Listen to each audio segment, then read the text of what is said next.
Out of all the characters that the Five Nights at Freddy's franchise has under its belt, Foxy the Pirate is perhaps my favorite among them. So, without further ado, let's dive into the lore and story of Foxy across all major FNAF titles and media. Foxy appears like that of a reddish-brown humanoid fox.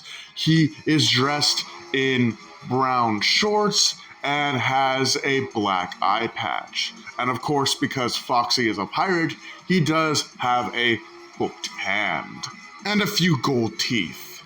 Interestingly enough, when you begin your job at Freddy Fazbear's Pizza in the original Five Nights at Freddy's game produced by Scott Games in 2014, the phone guy does not initially bring up Foxy until the second night. Also, check on the curtain in Pirate Cove from time to time. The character in there seems unique in that he becomes more active if the cameras remain off for long periods of time. I guess he doesn't like being watched. I don't know. Anyway, I'm sure you have everything under control. Talk to you soon. Now, there is a reason as to why Phone Guy doesn't talk to you about Foxy until the second night, and that is because Phone Guy does not deem the animatronics super threatening until later in the week, something that he mentions. The animatronics become more and more hostile and more active as the week progresses, meaning that he probably thought that Foxy would not be active at all during your first night. When Foxy is active, much like the rest of the Fazbear Band, Foxy's approach to your office is in phases. The first phase has Foxy peeking out from behind the curtain. You can see Foxy standing with the curtain ajar, and it looks really creepy.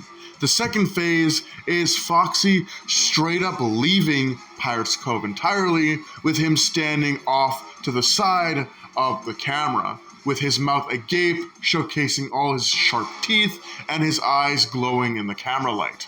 And the final phase has Foxy sprinting down the left hallway to get to your office. And if the door isn't shut in time, he will get to your office and he will jump scare you.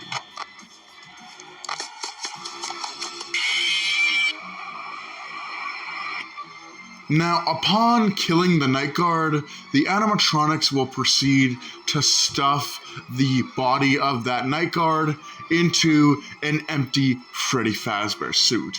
This is explained by the phone guy to be because the animatronics don't recognize the night guard as a human, but an animatronic endoskeleton without the costume on, which is strongly forbidden in Freddy Fazbear's Pizza. All animatronic endoskeletons, if they are being presented to the public, have to have a mascot suit on.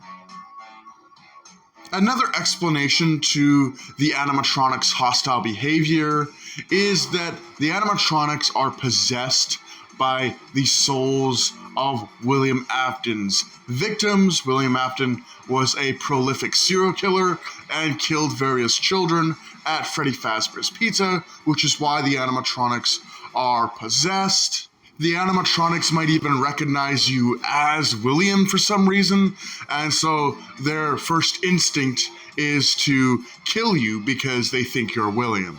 In the world of the live-action movies, Foxy was an animatronic antagonist that appeared throughout the film and was manipulated along with the rest of the Fazbear Band by William to commit evil acts and atrocities throughout the years, until eventually being freed by Abby after she drew a picture of what really happened to the gang, leading to the animatronics turning against William Afton and killing him. The vengeful spirits of William Afton's victims using their animatronic bodies to enact their gruesome revenge against William, with Foxy himself dragging William into the darkness of the pizzeria. Foxy, along with the rest of the Fazbear band, were brought to life by Jim Henson's Creature Shop, who are notorious for creating visual effects and prop animatronics for films such as The Dark Crystal, The Labyrinth, and of course, The Muppets.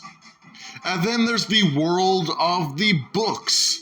Now, there are many various versions of Foxy across the multiple books that have been released for Five Nights at Freddy's, but I'm mainly going to focus on the version of Foxy that appears in the Silver Eyes trilogy, and of course, Cursed Foxy from Five Nights at Freddy's Fazbear Frights. So let's get into it, shall we? In the Five Nights at Freddy's novel trilogy, Foxy, along with the other members of the Fazbear band, are super animalistic with very little sentience to them. The animatronics throughout the course of the novel trilogy behave as animals. They don't really behave as confused spirits like they do in a lot of other Five Nights at Freddy's media. They're just straight up savage animals and pursue their prey relentlessly. The Silver Eyes follows main character Charlie as she reunites with her childhood friends as they have a last hurrah before they all part separate ways and they decide to visit Freddy Fazbear's Pizza, a place they all remember fondly when they were kids.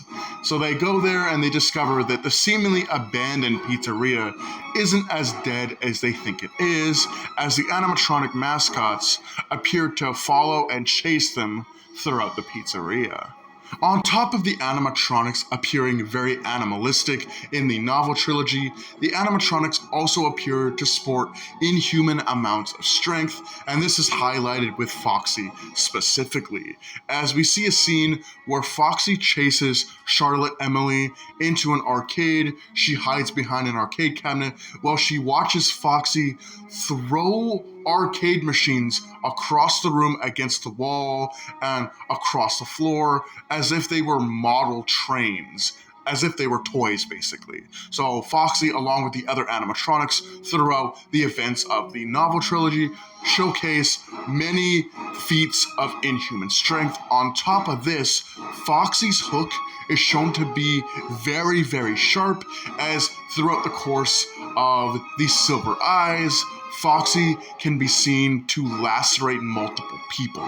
In the sequel, Five Nights at Freddy's The Twisted Ones, Foxy, along with the rest of the Fazbear band, would be able to test their inhuman and animalistic strength against their twisted doppelgangers, with Foxy specifically literally brutalizing the Twisted Wolf, ripping him limb from limb with his hook. And now we've arrived at probably my favorite part of this book section of the video, and that is Cursed Foxy from the horror anthology series Fazbear Frights. Cursed Foxy appears in his own story titled Step Closer. You too can be a pirate. All you have to do is lose an eye and an arm.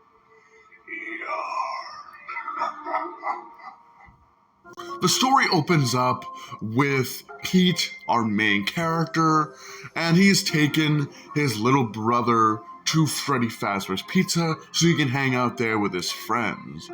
Pete is not a happy person, mainly because he wants to hang out with his own friends. He wants to swoon over a girl, and his parents have just divorced, so naturally, he's not a happy camper. And he decides to take out this anger on his little brother Chuck by taking him into parts and service where they are keeping the Foxy animatronic because he knows his little brother Chuck is terrified of the animatronic Fox. So Pete grabs his brother and forcibly drags him into parts and service. When they get in there, it's pitch black, there is no light, and Pete actually has to use his phone's light to be able to see around the room. And the vibe that Parts and Service has is described as being vastly different to the rest of the pizzeria. the rest of the pizzeria, you have arcade machines going off, you have all kinds of birthday celebrations, you have the animatronics performing on stage, and everything just seems very lively in the rest of the pizzeria, not in parts and service. Parts and service is described as almost rotting. It's rotting, it feels musty, it feels very, very empty. You could hear a pin drop in there, and it feels very separated from the rest of the pizzeria. And as they walk around, they notice that the room is filled with all kinds of demonic stuff. Like there's all kinds of symbols and effigies and of course candles. So whatever's going on with this Foxy animatronic, it's some satanic stuff.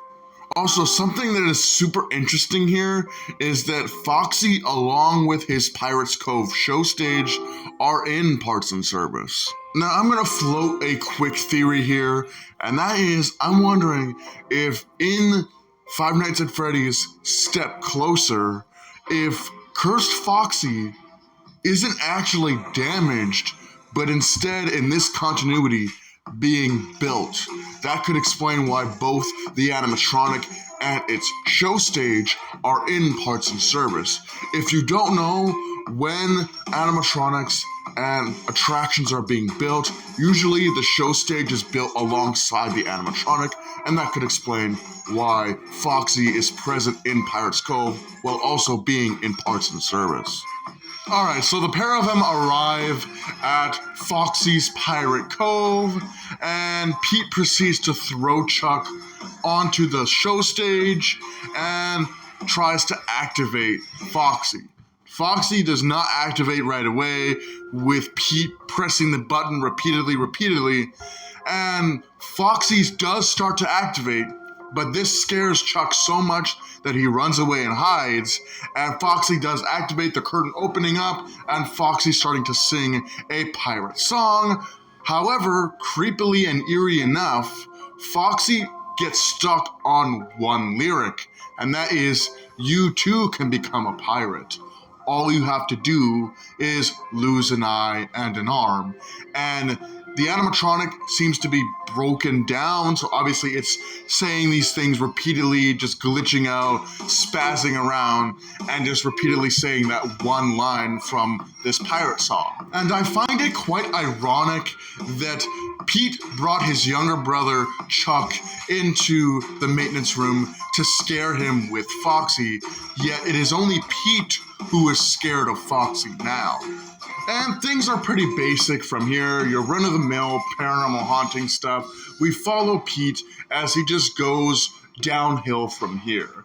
Pete is just having these horrible encounters where he nearly loses an eye and an arm, and it gets so bad that my guy literally starts to hallucinate that Foxy is chasing him, and he even has nightmares in which he is being mutilated by Foxy himself, with Foxy gouging out his eyes and tearing off his arm.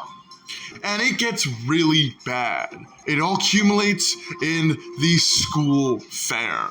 And at this point, he's gotten real crazy, he's hallucinating, he's having a hard time. So he decides, you know what, I'm gonna go to the school fair and I'm just gonna hang out and have a good time. And this actually works out for him for a little bit. He then decides to go into a house of mirrors. And when he goes into the house of mirrors, he starts to hallucinate again. And he sees Foxy, and he's dressed up in like a captain's, outfit, like he's a real pirate. He's not just a fox with a hook and an eye patch. So this version of Foxy starts chasing him throughout the House of Mirrors. He gets so scared, he runs out of there, he's crying, he's in bad shape, and it was revealed that it wasn't Foxy at all. It was just a clown dressed up as a pirate. And so at this point, he's had enough. He calls up his brother and he says that he's going to go to Freddy Fazbear's Pizza and hopefully put an end to this curse that is happening to him. And right as he's leaving to go to Freddy's, he gets hit by a car and he dies shortly thereafter. Now, the way Pete dies is really dark. Pete's body is very much dead because of the way he got hit by the car when he was crossing the street. And so he's laying there His body is dead, but his spirit, his ghost, whatever you want to call it, is still very much alive. He can see and hear everything happening to his body, but he's unable to do anything. And so the doctors are pulling all his organs up out of his body, and the doctors say it's a good thing this guy was on an organ donor list. Both him and his brother were. And so the doctor says his body is pretty chewed up from the accident. However, his eyes and one of his arms are still really good, and we need people who have these specific things wrong with them. We can actually take these and put them on new people. So, I guess in death, Pete literally becomes a pirate as he loses an eye and an arm. Next up, we have the world of the Five Nights at Freddy's minigames. These are 8-bit arcade cabinet-inspired minigames that don't really serve a whole lot of purpose other than to have fun and something to do in between nights, but it also acts as a way for the game to drop cryptic bits of lore, and these minigames are prevalent all the way from FNAF 2 to FNAF 5.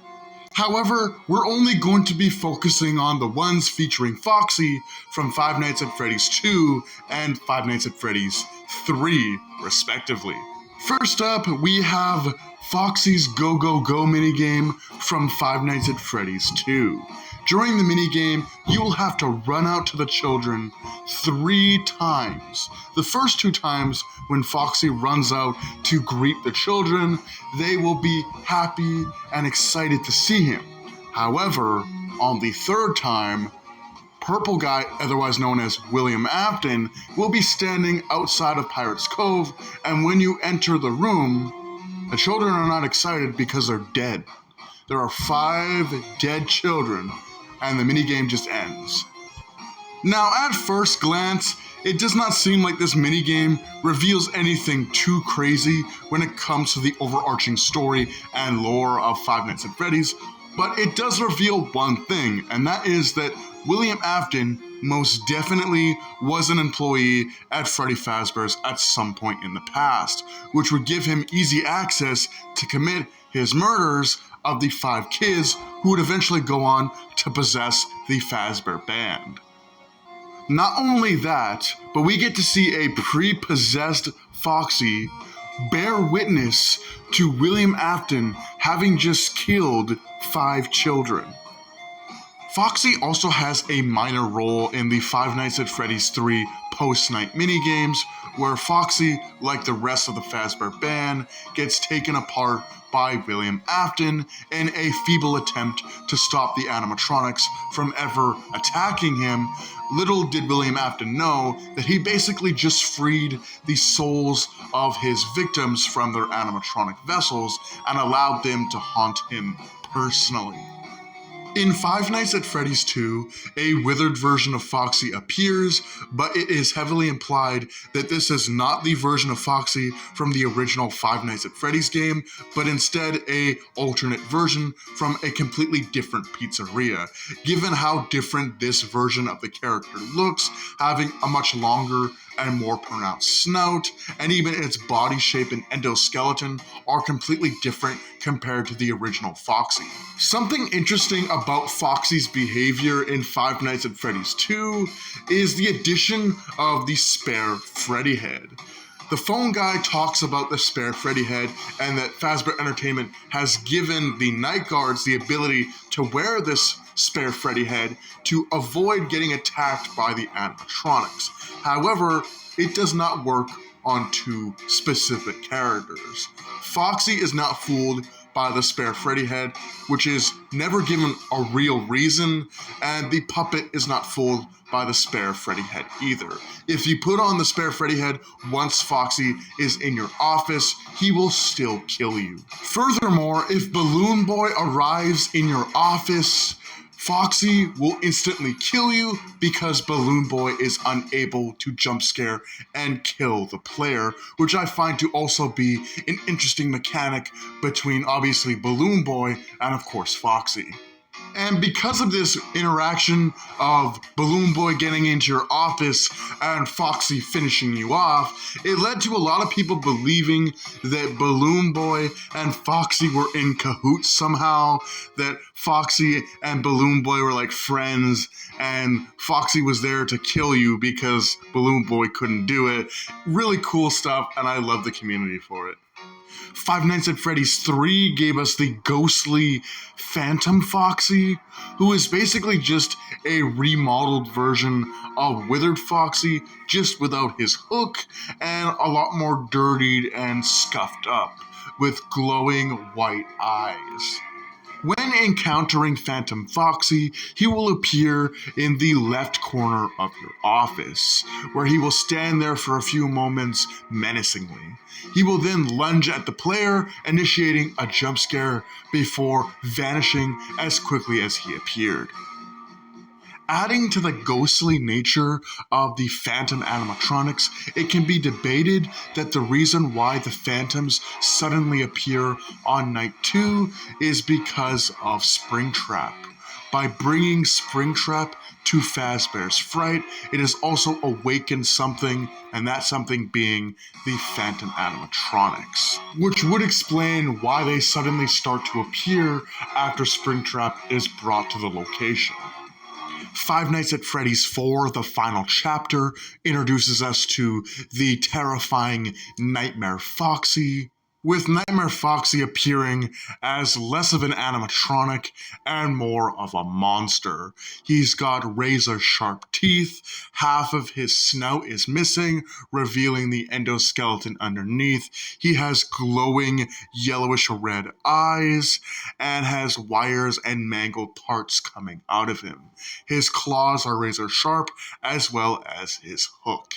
He just looks nightmarish, as he should be, being the twisted reflection of the character from the mind of a child. During the events of Five Nights at Freddy's 4, Foxy appears as a small plush toy in the crying child's closet, and occasionally this plush toy will be replaced by a nightmarish Foxy animatronic. This animatronic will often growl and jump scare us when we arrive at the closet to shut it back in. Once this is successfully done, Nightmare Foxy should return to just being a plush toy, and if Nightmare Foxy is given the chance to actually leave the closet, he will jump scare and kill Crying Child. The thing that makes Nightmare Foxy even scarier in the eyes of Crying Child is the fact that his brother constantly goes around the house scaring the absolute shit out of Crying Child while wearing a Foxy mask, which makes Nightmare Foxy all the more scarier in the eyes of the child. We have arrived at Five Nights at Freddy's 5, sister location, with Funtime Foxy. Despite being a version of Foxy, Funtime Foxy is rather unique. Funtime Foxy has traded Foxy's pirate theme for more of a circus theme, which seems on brand for a place like Circus Baby's Pizza World, which has an overall circus theme to it. Foxy now has a white and pink color design, and even sports a tail, which is the first time a version of Foxy has ever had a tail. Also, before continuing with this segment, I want to clarify some things so that you guys aren't confused. Funtime Foxy from Sister Location is different from Funtime Foxy from FNAF 2. Funtime Foxy from FNAF 2, before becoming the Mangle, was a overtly female character, if her voice lines in Ultimate Custom Night are to be believed. So much more fun hanging out in here with you. She's here and always watching, so money shouldn't have killed. Also, she had a hook, like Foxy, which the new version of Funtime Foxy featured in Five Nights at Freddy's Sister Location does not have. On top of that, Funtime Foxy from Sister Location is male and not female. A performance once was demanded of me, and now I have delivered. Encore! And I guess the clown theme could account for the fact that Funtime Foxy has painted finger claws as well as painted toe claws. On top of that, it even has rosy cheeks and lipstick, something usually common among female animatronics in the franchise. But hey, I'm not judging.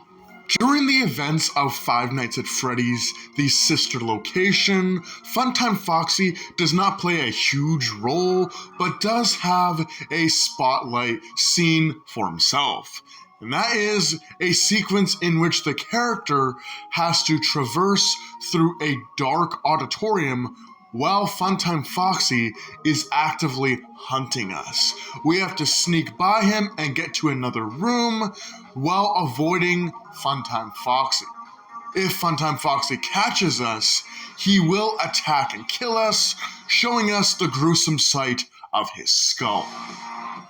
Funtime Foxy, along with the other animatronic antagonists, would be part of Circus Baby's evil plan, where Circus Baby herself, Funtime Foxy, Ballora, and Funtime Freddy would be used to create an amalgamation animatronic endoskeleton. This endoskeleton would have been designed to be able to wear the skin of our recently dead main character, so that Circus Baby could go and live a human life away from the isolation of Circus Baby's Pizza World. Five Nights at Freddy's 6 Pizzeria Simulator introduced us to Rockstar Foxy, who I really like the design of, by the way. I just think the idea of a pre-withered Foxy that isn't broken, that isn't damaged, that's in the prime of his life, looking crisp, looking fine. He just looks awesome. He has obviously the things that make Foxy Foxy. He's a red fox. He has an eye patch. He's got a few gold fangs. He has a hook. But they added him a peg leg and a parrot on the shoulder. My man is singing sea shanties with an accordion. When it comes to the story of Five Nights at Freddy's Pizzeria Simulator, there really isn't one. It is just a simulator game with Five Nights at Freddy's characters. You can customize your pizzeria and have whoever or whatever you want in it. And Rockstar Foxy is a character you can have in your pizzeria. You can have him set up and entertain your guests. Really, nothing else to it. He does become more prevalent during the events of Five Nights at Freddy's Ultimate Custom Night, in which he's an active threat to you. He will come into your office after you click on his bird, and if you click on his bird, two things can happen. And the thing that will usually happen is that Foxy will help you out with something, whether that be giving you a little bit of extra power, fixing the ventilation, and various things like that. However, occasionally, Foxy will decide that he just doesn't want to help your ass tonight, and he will just kill you. And finally, there is every single Foxy cosmetic in Five Nights at Freddy's AR Special Delivery. Rest in peace to an underrated FNAF title. You will be missed. Alas me, hearty pirate crew, it seems like ye voyage has come to an end. And that was everything you could ever possibly want or need to know about Foxy in Five Nights at Freddy's. This includes the games, the books, the spin-offs, the mini-games. Everything you will ever need to know about Foxy was in this video. And if you want me to dive into more videos like this, where I talk about every instance of a character's history and inclusion in the franchise, give this video 900 likes, and I'll do another one, because this was a lot of work to put together. With that being said, hope you guys enjoyed. Do take care, have a great night, and I'll see you in the next video.